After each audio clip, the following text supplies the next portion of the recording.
What's going on, CGers? I'm your host, Aaron Lloyd, and this is episode 61 of The Creation Grounds.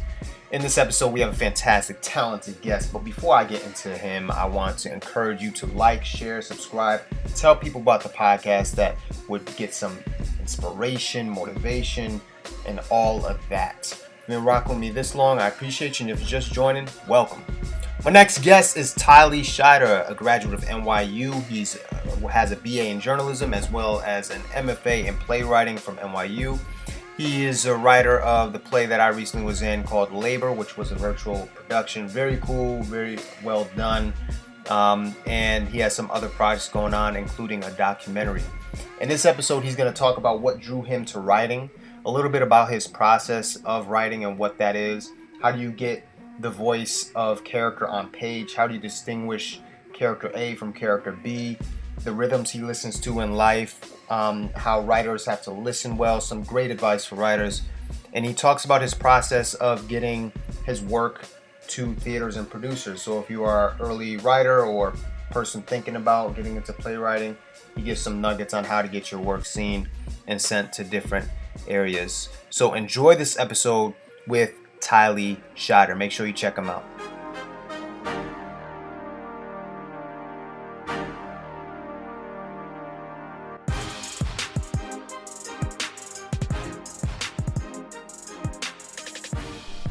Welcome to another episode of The Creation Grounds. I have the fantastic, talented Tylie Shider on, NYU playwright, poet, all-around writer, observer of life. What's up, Tylie? What's going on, Aaron? So what draws you to writing specifically? Paid professional opportunities for development and production. I'm 33 now, and I've been writing plays seriously since I was 17 years old. So I've been writing now for the theater for almost 17 years. And so at this point, it's more than inspiration that inspires me. It's professional opportunities that sort of inspire me to get up and continue to do this work. In progress, I hear that. Tell me about the day that you first discovered that you wanted to write. Do you remember that day? Yeah, it started pretty young for me, around the age of 5 or 6, because my father is the first writer I met. He's a singer, songwriter, guitarist, and I started writing imitating him. So I started, reading his lyric books and just imitating the way his words were organized on the page, and that led me to poetry at a young age. So that's when I started. So poetry. I get like how you're looking at music, segue into poetry. Where did playwriting come in for you? What about plays speaks to you? What made you kind of want to dive into that arena? Yeah, around the age of 17, when I was an undergrad, I took a course called Modern Drama, and we studied the American canon, everybody from O'Neill to Susan Laurie Parks. And in that course, all of those plays moved me, but in that course, we read Fences by August Wilson, and it was the character Corey Maxon that I related to as a young man growing up and trying to become an adult. And my father's shadow was sort of how I felt, and that character resonated with me, and I wanted to understand what the author did to make me feel that visceral experience in the classroom reading his work. And so when we learned more about August Wilson, I realized, oh, whatever this guy is doing, I want to do, and I think I should be doing this with my writing. And it just basically started to transform the trajectory of my career as a writer, because I was in school for journalism and I started to minor in theater. Nice. So August Wilson started it all, man. He's a giant.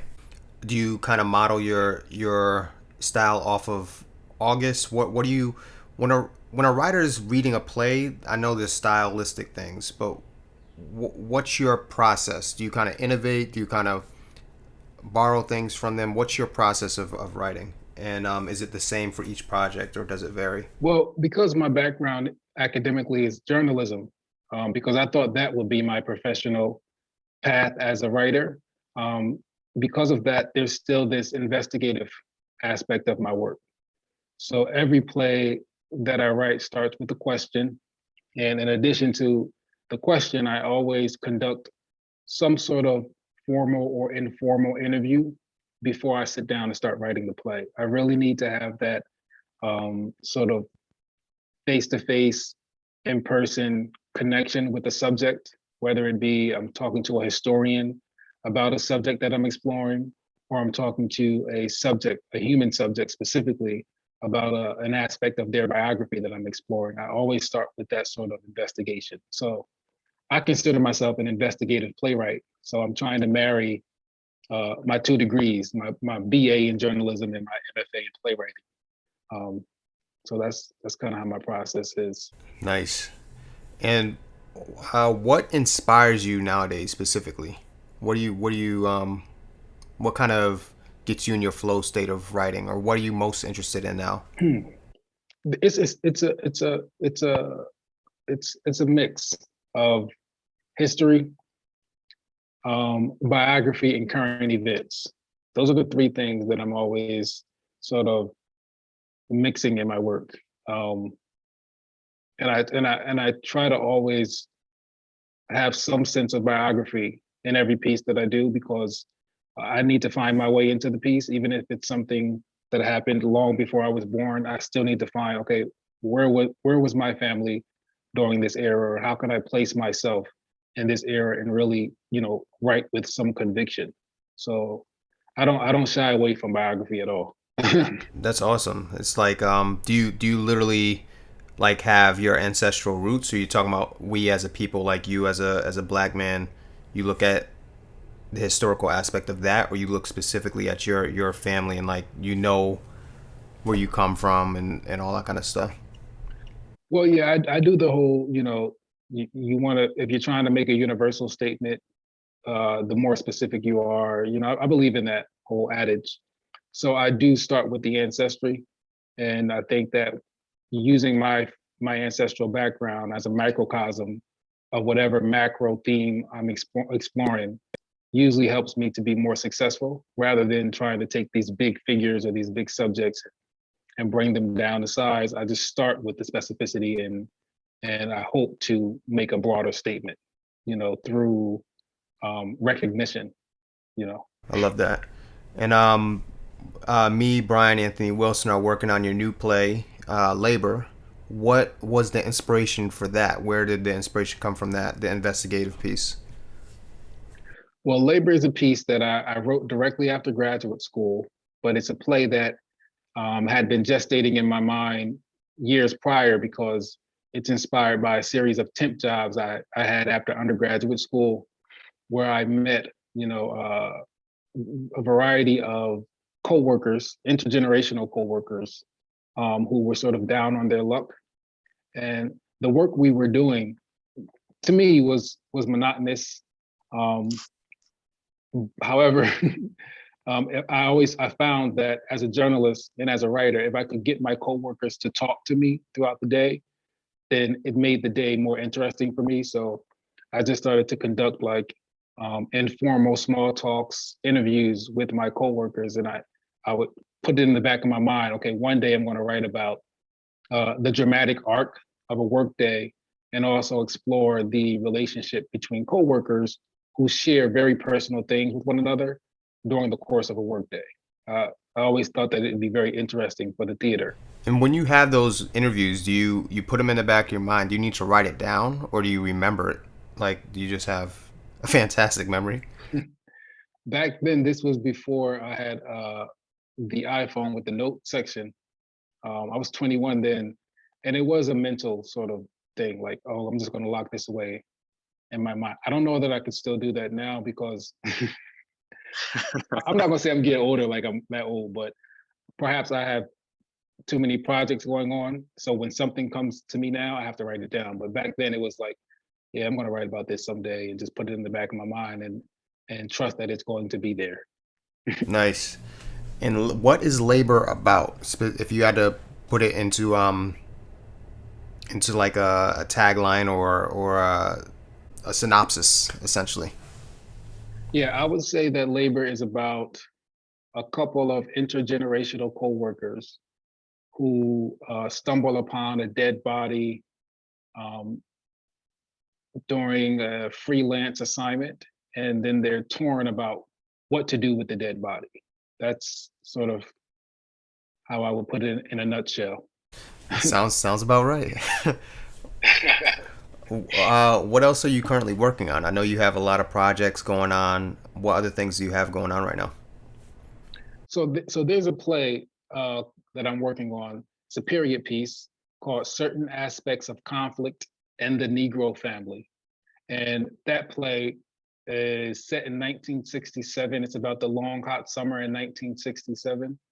And when people think about that long, hot summer, they usually think about those big famous cities like Newark, and um, they don't really talk about how those riots that broke out in those big cities sort of spilled over into protest in smaller cities like my hometown, Plainfield, New Jersey. And so that play is basically a family drama set against the backdrop of the riots in '67 that broke out in my hometown, Plainfield. And I have two workshops coming up for that play, and they're back to back, which is amazing, but also trying to remember the dates is a challenge. But it's the last 2 weeks in October. So the first workshop is at the Ashland New Play Festival in Ashland, Oregon. And so you can stream that one because we were going to be in person, but I think due to COVID restrictions in the area, they decided to put that online. And then the following week, which I do know is the week of October 25th, we're going to have an in-person workshop with an entirely different cast, and so that's going to be fun, and a different director in New Jersey at Premier Stages. And Premier Stages is where that play is going to be produced in 2022. So that's the next project that I'm trying to buckle down on and really get into. Nice. And is that helpful? That's interesting. Do you get different things when you see different actors read your piece? Do you get different things from it, or different directors? Do you find new, fresh things through fresh eyes? I do, because my work is I like to think that my first drafts or my early drafts are thinly sketched, and then they're completed in collaboration. So there's only so far I could go by myself as a playwright before needing to bring actors and a director in a space, and really get into it and start to flesh out the characters and flesh out the narrative that I'm trying to write. So yeah. And it's an enormous skill that writers have. It's really um, it's phenomenal what you guys do. How you can take characters and have distinct voices between each other. If that makes any sense, like character A will have a completely different rhythm than character B, like much like in life. So, what's your process of capturing that on paper, and how do you do that? Is there a technique, or how do writers do that? Or for you specifically, how do you do that? Yeah. I think that the one thing that separates, because I think that writers are born and then you study craft and you learn craft.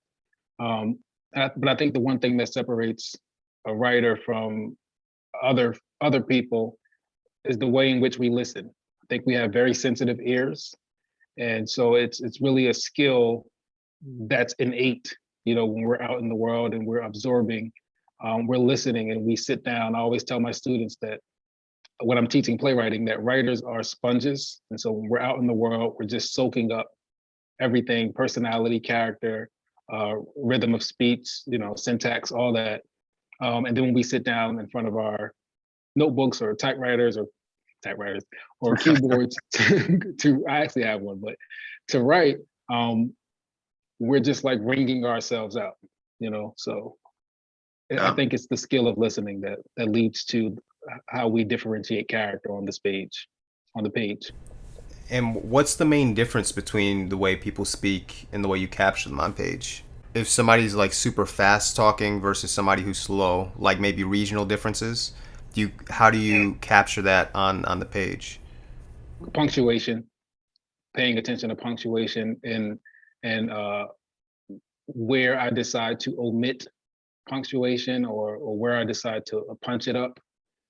Also, writing in verse and paying attention to the line breaks and trying to guide the actor through the line breaks on the page. There's ways in which you can just, again, this goes back to me imitating my dad writing songs. There's ways in which you can organize words on the page to give your collaborators an idea of what you want to happen here and here and here and how. So I think it's all about how you organize the words on the page, and that includes punctuation and line breaks. Do you get upset if people just like just don't pay attention to punctuation, like actors? I think actors teach me the most about my plays. I'm always like, okay, bow down to the actor because they have to live this work on stage, and then they have the task of living it out with conviction, sometimes for many nights, and I think that should be honored, as opposed to me coming in and saying this character is based on such and such, and they don't talk like that. Like, well, guess what? This actor isn't that person, so they're interpreting the role. And I think that the one thing that I strive for in my play is, I feel like if I do my job, there should be a variety of interpretations of my work for the actors, for the directors, for the audience members. I don't want to come in a room and say, this is what this play is, and let's do that, because that play, I've already seen that play in my mind. I don't want to see it over and over again. So, the idea of people asking me, well, what do you think? What do you want? I'm like, I've already seen that play. I don't want to see that play again. So what I want is, I want your interpretation. It's beautiful. And for any playwrights or writers listening now, and they're starting out, what is the process of a writer bringing their work to producers and theaters? And what advice do you have for that? Well, yeah, there is a process where, it's so niche. So I'm going to go like into like a very cryptic speech. I'm trying not to get into that, but it is very niche, and I think that it's bespoke to every playwright. Your professional journey. I think it could be more explicit and more clear to younger playwrights how to get their work produced. But for me, I'm still a part of that generation where we had to just get out here and find out, okay, how do we do this? Because there wasn't a blueprint, a clear blueprint as to how to become a professional produced playwright. However, I think that that's changing with the recent academicization of playwriting, because most playwrights now end up going to graduate school, and you learn more about the business there, and how to submit, and how to sort of, to me, I think basically graduate school for playwrights is basically about learning how to talk about yourself in the third person, because that's how you're going to spend the rest of your career, trying to, sell yourself to a producer or sell your work to a producer. You're basically talking about yourself in the third person. That's our version of auditioning. That's the best answer I could give. That's a fantastic answer. And what advice do you have for aspiring writers? That might also be very broad, but could be helpful. You might spark something in somebody. Well, keep writing. It's a cliche, but I always do say that if you are a creative in general, you will create. So this idea that I had a bad professor, or my parents didn't support this or that, I have empathy for that. But I think that if one is a creator, you're going to create this. There's not really anything that could deter you from it. So if you're a writer, you're going to write. But I think one of the most important things that a writer could do and should do is read, and read everybody. Try not to be a biased reader, because the more you read, the more you open yourself to the possibilities of how you can create and share your work with people on the page. And also, I say pay attention to those writers that you tend to read over and over again, because that usually means that you have a shared aesthetic, and those writers have something to teach you. And what are you most excited about in your career right now, Tylie? Productions. Productions, and you said it yesterday at the talk back, getting back into the room with people, and I think theater is such an old medium, and those of us who still do it, we're clearly gripped by community. Like, we want to be around people. That's why we do this. That's why I don't just sit down and write volumes of poetry and get published that way. I'm interested in seeing my work go from the page to the stage in front of a live audience. So, you know, I'm excited about those opportunities that are coming up. Nice. And I ask all my guests this. When you think of the word creative, who comes to mind for you and why? My parents, my mother and father. Um, my mother is a gospel singer. Again, my dad is a songwriter. Um, and I think I was blessed because they were creatives, because they are creatives. I didn't really have to experience, oh, they want me to do something other than create. They expected it. They knew that it would be there because it's a gift that they also possess, and they took it seriously and encouraged it. So when I think of creatives, I think of my parents. Beautiful. And I know Labor, I think the last performance is tomorrow, but how can people watch Labor maybe in future iterations if there are any plans for that? Or even your obviously said premiere stages for the other piece.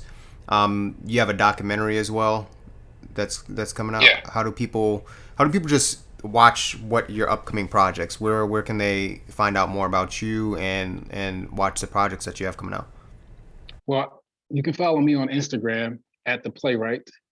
And also I have a website, TylieShider.com. So I usually post things on Instagram, but also I'm affiliated with the Playwright Center, and we have a professional page there. And most of my projects are also posted on the Playwright Center's website as well. So those are the three places where you could keep up with what's going on with me.